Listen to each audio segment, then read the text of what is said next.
à cette belle dédicace de l'ouvrage intitulé Égalité genre, un outil indispensable de développement. Développement de la famille, développement de la société, de la nation, du continent, bref, de l'humanité.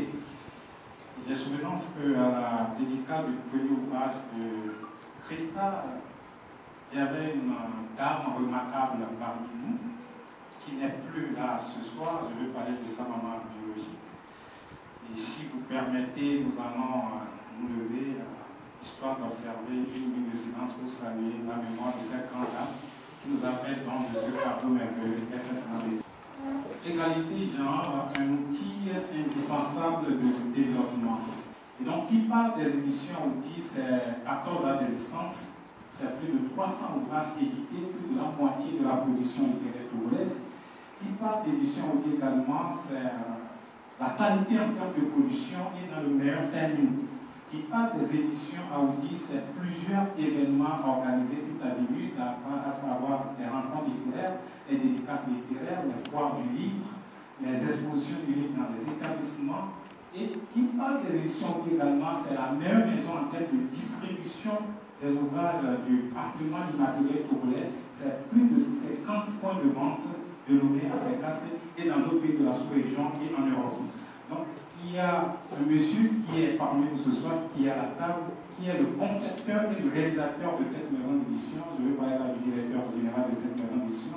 J'ai nommé monsieur Léka Komlan-Blorsi. Il va, à travers son allocution maintenant, parler un peu également de cette maison d'édition et dire ce qui a motivé cette maison à accepter, publier, une fois encore, Christa Chouabono Tiendélé. Merci de lui donner la parole à la résolution. À toutes et à tous, bonjour. C'est un plaisir pour les éditions Audi de vous accueillir dans ce joli cadre cet après-midi pour une rencontre littéraire avec notre auteur Christa. Je vous souhaite la cordiale bienvenue. Il a été dit un jour que l'Afrique n'a pas d'histoire. En fait, on voulait dire que l'Afrique n'a pas beaucoup de traces écrites de son histoire. Notre maison a pour vocation de relever ce défi. Et depuis 2009, nous y attelons. Je voudrais vous dire ce soir que nous avons l'honneur d'éditer Christa parce que je vois en elle une auteure qui est en train de relever un certain nombre de défis, de partager ses idées à travers l'écrit, parce qu'il y a de fortes chances que ce livre survive même 50 ans après nous. Je voudrais souvent, à des occasions pareilles, inviter chacun d'entre nous, ou chacune d'entre nous, à écrire. Nous ne pouvons pas assez en Afrique. Même ton parcours personnel peut inspirer les générations, de penser toujours à un héritage matériel, commencer à écrire. Ceci dit, merci à Christa d'avoir donné la confiance à notre maison Audi.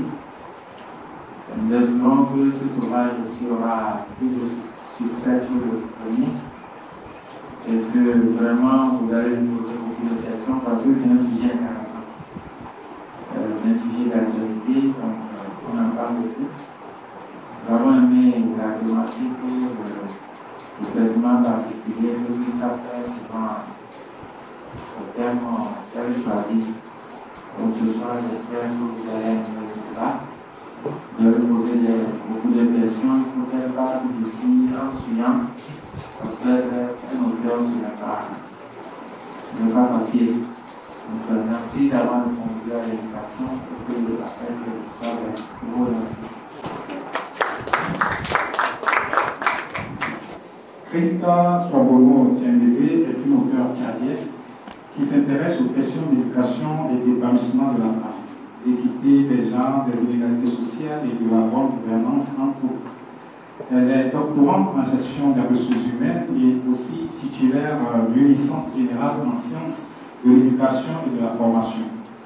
Elle dirige le cabinet CST Consult spécialisé dans la gestion des ressources humaines et le management des entreprises. Après son premier ouvrage, L'instruction de la femme au sein des sociétés africaines de nos jours, publiée en 2019, elle prolonge ici ses réflexions sur le bien fondé de l'égalité du genre. Nous allons nous donner l'occasion de souffler ensemble un ou deux mots, puisque tout a été dit déjà dans l'ouvrage même, histoire de vous dire un ou deux mots avant de l'envoyer sur le RIC.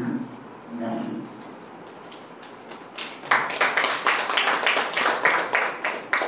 Bonjour. Je souhaite la bienvenue à chacune et chacun de vous.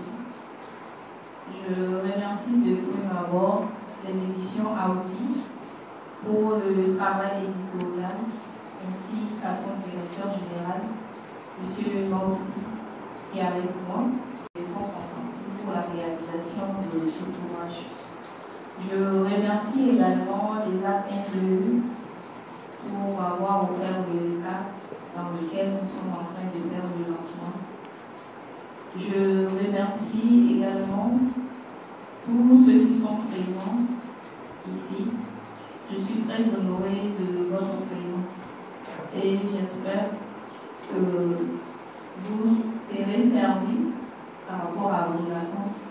Donc, on va échanger sur le livre intitulé Égalité genre, un outil indispensable pour le développement. Merci.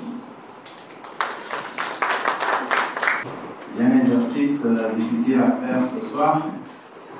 Souvent, je suis confortablement assis en tant qu'éditeur. Aujourd'hui, je vais prêter à l'exercice de critique de l'ouvrage. Je dirais un mot sur l'auteur. Krista Chouabono Tchindebe. Ça m'a pris une semaine d'exercice pour la prononciation. L'étude jardienne qui dure au cours de plusieurs années pour des raisons d'études et des raisons professionnelles. Moi, c'est ce qu'elle m'a dit. Peut-être que derrière ça, il y a encore d'autres raisons qu'elle ne m'a pas avouées. On saura avant la fin. Vous voulez savoir aussi, n'est-ce pas? Quand elle dit que tu vois, on va définir ça après. Elle a fait un bac littéraire, elle est venue continuer ici les études supérieures. Bon, elle a décroché ici même à Isaac de une licence professionnelle en gestion des ressources humaines. Elle a fait également une licence générale en sciences de l'éducation, de la formation à l'Institut supérieur de philosophie des sciences humaines dans Moscou. Elle a continué pour faire un master de gestion des ressources humaines ici à l'Isaac de. Actuellement, elle est doctorante en gestion des ressources humaines. Donc, parallèlement aux études, elle est auteure du simplement de la femme, l'équité des genres, des inégalités sociales et de la gouvernance entre autres. J'espère qu'ils ne vont pas être ratés non plus. Est-ce qu'il y a une part de toi dans tes écrits? Parce que la première fois, tu avais donné des exemples de femmes qui ont traversé des péripéties. Est-ce que c'est vrai, c'est pas de la fiction, c'est un essai, et chaque fois tu fais des illustrations, tu donnes des noms, tu donnes des exemples. Est-ce que ton histoire n'est pas cachée quelque part avec des ouvrages? Parce que là, tu es gardienne, tu es arrivé au Togo pour les études, tu sais qu'il y a des universités au Tchad, ou bien tu es venu ici, est-ce que tu n'es pas en train de fuir? De toute façon, on grandit en maturité également. Que ce soit le premier livre ou le second, il y a toujours une partie de moi. Quand il s'agit de donner des ordres, on s'est dit, puisque tu es une femme, on ne va pas se soumettre à tes ordres. Or, ici, on est en train de parler de l'égalité. Maintenant, si c'est l'homme qui donne des ordres, on respecte. Et que si c'est la femme qu'on bafoue, ça veut dire qu'il y a un souci. Maintenant, concernant mon voyage ici, qu'est-ce que je cache? Moi, je suis venue ici après l'obtention de mon bac. Donc, j'ai fait des études universitaires. Après, bonsoir, moi c'est Herman Anale, journaliste aussi de la télévision en ligne Direct 7. Félicitations pour le travail. surtout que c'est pour la bonne cause quand nous avons entendant des lois, c'est-à-dire que toutes les dispositions qui existent aujourd'hui pour améliorer quand même les conditions des femmes. Sur quelle statistique vous vous basez aujourd'hui pour dire que voilà, les femmes sont toujours lésées? Parce que en journaliste, on tombe sur des documents ou même pour les dossiers des candidatures, c'est bien écrit. La candidature féminine, elle est encouragée, mais combien de candidatures féminines on retrouve dans. Il y a même quelque chose qui est dit tout à l'heure, lorsqu'il faut voter pour un homme et une femme, même les femmes votent pour les hommes.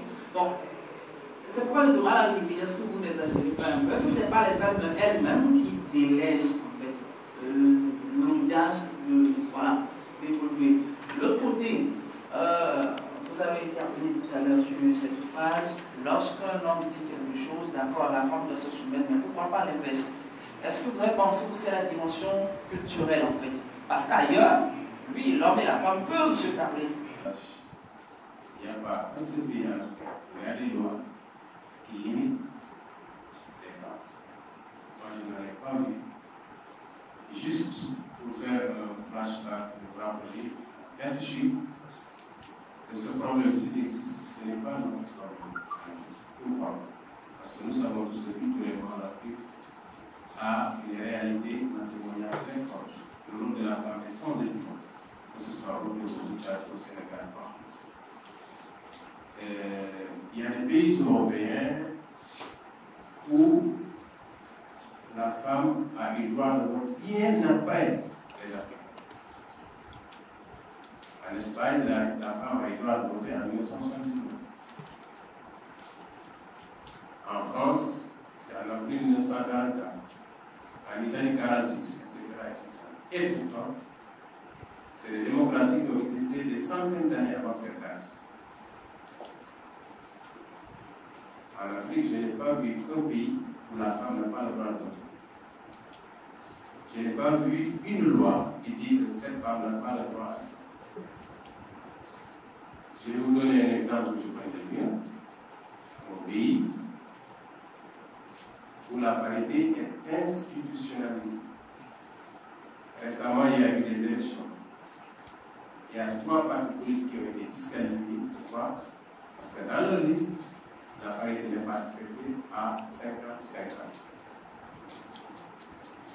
Si on n'appelle pas ça une avancée, je ne sais plus ce que c'est une avancée. Alors, donc, je reviens à ma question. Qu'est-ce qui justifie ce débat quotidien, sans cesse? Et nous savons tous qu'ici en Afrique, on respecte trop nos mamans et nos femmes. C'est elles qui dirigent la société. Pas la maison, la société. Ici au Togo, le rôle de la femme, tout le monde le sait.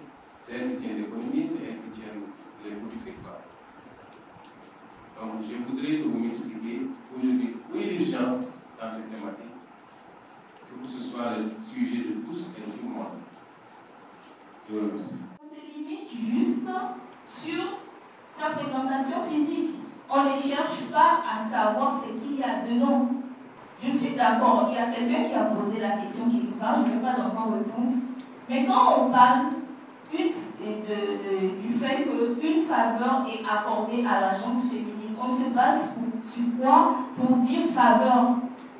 En réalité, j'ai la même compétence que toi, donc j'ai les mêmes droits que toi. Mais on ne va pas dire parce que tu es femme, donc on te prend. Parce qu'après, quand on rentre dans l'entreprise, c'est autre chose qui se passe, mais on n'aime pas le dire. Pourquoi quand le supérieur hiérarchique, il commence à crier, la manière dont il crie sur l'homme, c'est différent de la manière dont il crie sur la femme. Parce qu'il transpose ce qui se passe à la maison, au service. Non, tu ne peux pas me parler sur ce ton parce que tu es femme, je suis désolée. Je suis là parce que j'ai vendu mes compétences. Parce que si vous n'avez pas acheté mes compétences, je ne serai pas là. Mais en cas de quelque chose, on me dit parce que tu es une femme, donc là, je ne suis pas d'accord. Donc, il y a certaines inégalités que j'ai vues personnellement. Il y en a d'autres que les autres vivent. Maintenant, moi, je porte également la voix des femmes sans voix. y a des petits détails que je vais vous épargner, mais les situations, elles sont réelles. Parce que je me dis, je ne peux pas limiter mes rêves juste parce que je suis en face d'un homme. Pourquoi se complexer? Parce que l'autre est à un certain niveau. Pourquoi ne pas chercher plutôt les côtés positifs? Parce qu'on n'épouse pas un diplôme, on épouse la femme telle qu'elle se présente. Ok. La deuxième question, est-ce que tu penses que c'est les femmes seules qui sont victimes? Les femmes seules ne sont pas victimes. Mais le contexte dont on parle, ce sont les femmes qui sont victimes de ces inégalités. Par exemple, quand un homme veut voyager, il veut aller aux États-Unis par exemple, pour des raisons professionnelles, ou pour des raisons cachées, il informe sa femme, la semaine prochaine, je compte voyager. Mais la femme, tu ne peux pas venir informer monsieur que la semaine prochaine, je vais voyager. Il doit donner son avis. Parfois, c'est lui qui doit décider. Mais pourtant, on est égaux en droit et en liberté. Est-ce qu'on est d'accord? Mais dans la réalité, ce n'est pas ça. Il est sorti, mais schématiquement, comme je l'ai dit, on est bon dans les discours, très bon en discours. Mais dans la réalité, ce n'est pas ça. On se limite dans les capitales pour faire sortir les statistiques. Ce n'est pas une capitale qui forme un pays. Est-ce que vous êtes conscient qu'aujourd'hui, à l'intérieur des pays, les petites filles font plus d'avortements que celles qui sont en ville? Mais on ignore tout simplement parce que tant qu'on n'a pas vu la grossesse, on se dit c'est une bonne fille, mais derrière il y a des catastrophes qui se créent. Est-ce que tu as des statistiques qui prouvent que vraiment les femmes sont toujours lésées? Je crois que tu as commencé à en parler. Est-ce qu'à ce jour c'est vérifié ou bien c'est juste des choses qui se disent que les femmes sont lésées ou bien c'est pour les femmes qu'on connaît plus? Toi, comme tu l'avais dit au début, il y a aussi des hommes qui sont battus à la maison. Maintenant, c'est que ça fait honte que tu viens de dire à ta famille que ma femme m'a battu. C'est un peu culturel.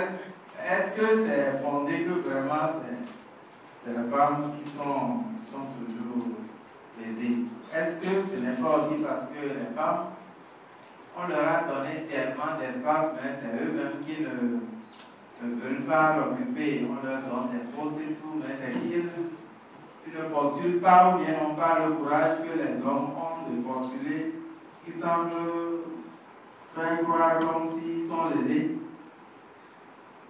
Oui, effectivement, dans mes propos, j'avais dit qu'on a des modèles dont on essaie de continuer le combat. Parce que s'il n'y a pas une évolution, bon, c'est parce qu'il n'a pas eu l'occasion peut-être de lire le livre. Sinon, il verra dans le livre, j'ai parlé de l'état des lieux, ce qui se fait, l'évolution. Maintenant, est-ce que c'est seulement les femmes qui sont victimes, c'est ça? Non, est-ce qu'il y a des preuves, c'est-à-dire que, à part peut-être des exemples isolés, est-ce qu'il y a des choses qui prouvent vraiment qu'à ce jour, les femmes sont toujours lésées? Oui, il y a par exemple des études qui ont été commanditées par des institutions qui montrent que vraiment à ce jour, le problème persiste. Oui, l'enquête que j'ai, c'est pour la Banque mondiale. Et la Banque mondiale continue à parler de la discrimination au niveau professionnel. Parce que quand on dit par exemple qu'on a 20 postes disponibles. Et pour pouvoir encourager la gente féminine, on prend 15 femmes. Ça, c'est ce qu'on voit. Maintenant, dans la réalité, on vit des choses. Je m'explique. Je suis partie à un entretien, j'ai décroché l'entretien. Puisque le nombre qu'on veut, c'est 15 femmes. On nous a encouragés, on nous a accordé cette faveur. Maintenant, le monsieur, il veut sortir avec toi. Que ce soit le directeur, le supérieur, hiérarchique, bref, quelqu'un qui a une certaine autorité sur toi dans l'entreprise. Tu refuses.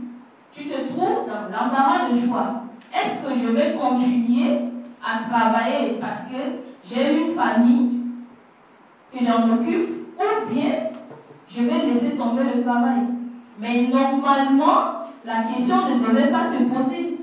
Mais si la question se pose, ça veut dire qu'il y a un problème.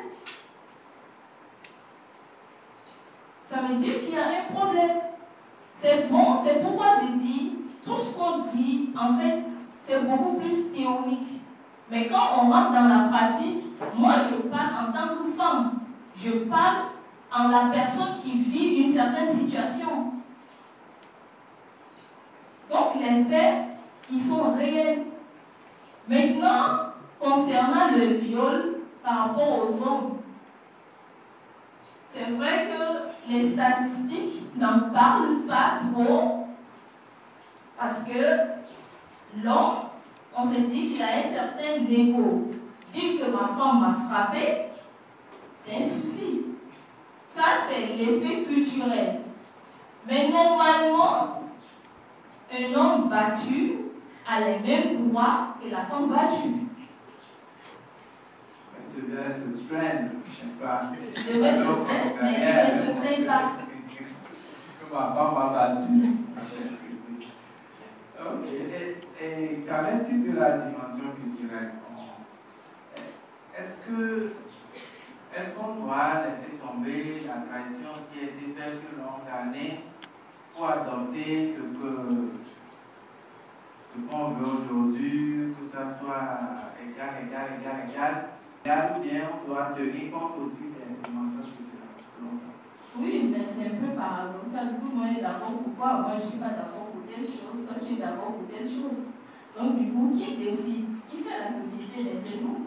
Ce qu'on ne peut pas changer, c'est ce qui existe déjà, c'est-à-dire la nature. Mais des décisions, non, il faut envoyer la fille à l'école au détriment des garçons. Il faut envoyer plutôt les garçons au détriment de la fille. Là, c'est quelque chose qu'on peut changer. Parce que la culture est en perpétuelle évolution. Je ne peux pas être au 28e siècle et fonctionner comme si j'étais au 18e siècle. Ce n'est pas possible. Avant, par exemple, ma pauvre grand-mère, elle ne pouvait pas peut-être se tenir comme ça, parler devant un homme, ce n'est pas possible. Mais aujourd'hui, moi, je peux le faire parce que j'ai le droit de le faire. Donc, il faut quelque part nuancer l'éducation parce que souvent, c'est ce qui se passe. Quand on dit par exemple non, quand tu as un certain niveau, tu deviens une femme insoumise, tu ne respectes pas ton mari. Ça, c'est une question d'éducation. C'est une question d'éducation parce qu'à l'école, on ne nous donne pas des chapitres concernant le respect envers les hommes, le respect envers les femmes. Non. Tout ce qu'on suit, c'est un bagage intellectuel. Maintenant, si on se retrouve dans une situation, il faut l'adapter, mais ne pas dire parce que nous sommes émancipés, c'est pourquoi on raisonne comme ça. Non.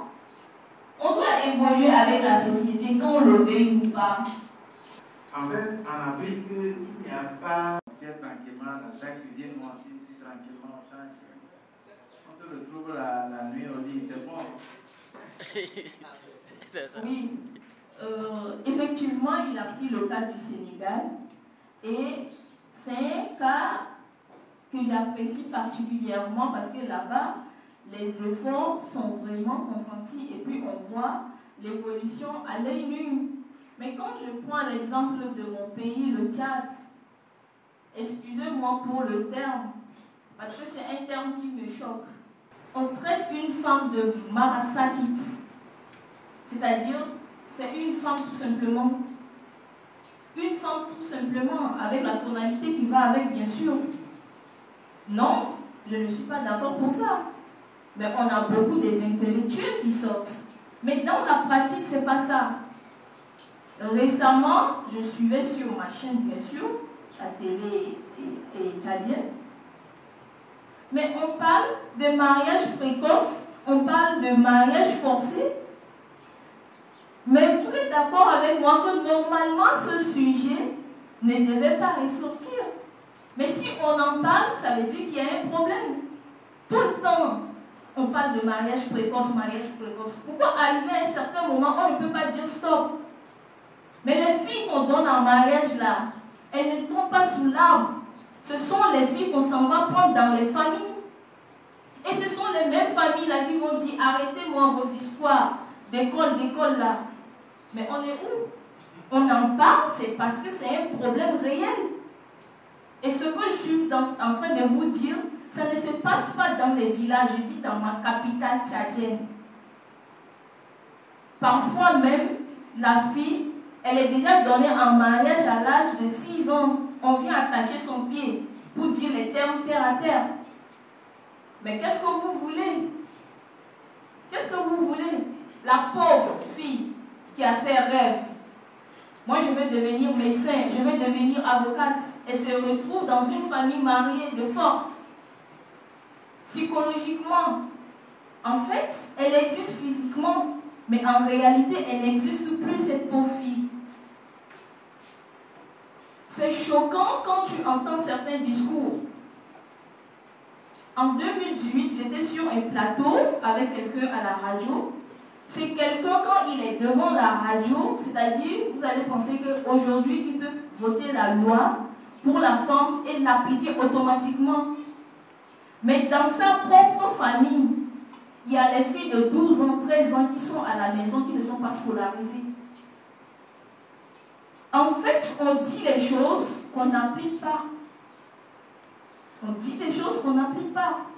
Donc, je vais répondre à M. Sow que si aujourd'hui on en parle, c'est parce qu'il y a un réel besoin d'en parler. On ne parle pas parce qu'il faut parler. C'est parce qu'il y a un problème. On n'est pas épanoui, pour ne pas dire on n'est plus épanoui dans nos foyers. Des gens, pour qu'on en parle aujourd'hui avec tant de récurrence. Puisque dans son intervention, j'ai écouté quelques mots, discours, etc. Je parle de cette femme qui est émancipée et par son émancipation, elle peut positiver, elle peut poser des actes qui va amener l'homme à comprendre qu'il est important que la femme, on lui accorde ses droits. Mais maintenant, si en réclamant tes droits, je ne pose pas les actes qui vont avec. Mais si toi, personnellement, si tu ne sais pas là où tu vas, mais comment on va te suivre? La personne qui va te suivre, c'est la personne qui voit flou. Mais la personne qui a les yeux clairs ne va pas te suivre. Donc, ces histoires de on porte pantalon le jour de 8 mars pour devenir homme le jour-là, parce qu'on devient homme le jour-là. Excusez-moi pour le terme, c'est de l'amusement. Ce qu'on veut, c'est plus sérieux que ça. Quel est mon apport dans la société? Quelle est mon utilité dans la société? Qu'est-ce que moi je peux apporter comme pierre pour la construction de l'édifice? C'est de ça qu'il s'agit. Ce n'est pas des discussions dans les couloirs, ce n'est pas des discussions dans les cantines. Je n'en disconviens pas. C'est également un pas. Mais je pense qu'il faut beaucoup plus se focaliser pour ce dont on a besoin réellement. Et pour aller plus loin, en 2019, j'ai été invitée pour une conférence à l'occasion de cette fameuse 8 mars. Grand de ma surprise, j'ai affaire à des hommes. Les femmes sont là, elles attendaient la soirée. Ça devait commencer à partir de 18 ans, je pense. Quelque part, le problème, c'est nous-mêmes les femmes. Le problème n'est pas ailleurs. Avant d'indexer l'autre, il faut se poser des vraies questions. On ne peut pas m'inviter à une conférence qui concerne les femmes et ce sont les hommes qui sont dans la salle. Il n'y aurait que quelques personnes du sexe féminin. Donc, la lutte, elle continue de part et d'autre, c'est-à-dire du côté de la femme, du côté de l'homme. Mais il reste beaucoup à faire de l'autre côté. Parce que c'est nous qui allons embarquer les autres. Maintenant, si nous-mêmes nous déravons, on ne peut pas nous suivre. Dans ce document, j'explique ce que c'est que l'égalité de genre. Je parle de la condition féminine aujourd'hui et en rappelant la condition de la femme d'hier. Donc il y a une évolution et je reviens en disant qu'il y a plus des avantages à gagner en faisant de l'égalité de genre un outil indispensable de développement. Alors finalement, quelle est cette explication ou cette définition que vous donnez au genre? Cette définition que je donne du genre, c'est de dissocier le genre du sexe. Le genre, ce sont des constructions sociales qui évoluent avec le temps. Par contre, le sexe, c'est beaucoup plus sur l'aspect physiologique. C'est-à-dire, dès que l'enfant naît, on se demande si c'est un garçon ou une fille. Donc, c'est beaucoup plus lié au sexe. C'est-à-dire, quand on voit un homme, on sait que c'est un homme. Quand on voit une femme, on sait que c'est une femme parce qu'elle a des seins. Voilà. Donc, il faut dissocier les deux. Parce que souvent, on pense que parler de l'égalité genre, c'est être égal à l'homme. Non. Nous réclamons nos droits en tant qu'êtres humains. Parce que nous sommes nés égaux en droit et en dignité. C'est ce qu'on réclame. Alors, le message que la société doit percevoir à travers ce ouvrage, c'est quoi? Le message que la société doit percevoir, c'est de prendre les avantages de l'égalité. Quand la femme travaille, elle est utile à la société. Elle représente un modèle. Aujourd'hui, moi, je porte ce fardeau. Je suis un modèle. J'ai des filles, des femmes qui me suivent. J'ai des hommes qui me suivent parce que j'ai quelque chose à donner. C'est parce que je peux impacter ma société de façon positive. Et c'est par là qu'on peut faire avancer les choses. Mais si on a déjà des idées préconçues sur la femme, elle ne sert à rien, elle est une épouse, elle doit être donnée en mariage n'importe quand et à n'importe qui. Pour là, je ne suis pas d'accord. Donc on dit que pour ce qui concerne l'égalité, ou du moins ce que vous réclamez aujourd'hui, c'est les femmes elles-mêmes qui constituent encore le problème. Est-ce que vous êtes du même avis? Effectivement, je suis de même avis parce que dans mon livre, je parle de tout et de rien parce que c'est un peu paradoxal. Quand vous réclamez un droit et vous ne menez pas des actions qui vont avec, il pose un problème. Vous ne pouvez pas dire à un homme, laissez-moi vaquer à mes occupations et dire à ce même temps, en fait, je ne peux pas faire ceci, c'est plutôt l'homme. Quand tu es l'homme, il faut faire cela. Donc, il faut que la femme elle-même, elle ait cette confiance, elle pose des actes qui vont faire à ce que les hommes nous accompagnent. Mais si on ne sait pas là où on va, comment on va amener les autres avec nous? Parce qu'on est censé être une rassembleuse, mais il faut savoir rassembler. Donc si on ne peut pas rassembler, ça veut dire qu'on ne peut pas impacter. Parce que l'impact ici, c'est d'impacter positivement.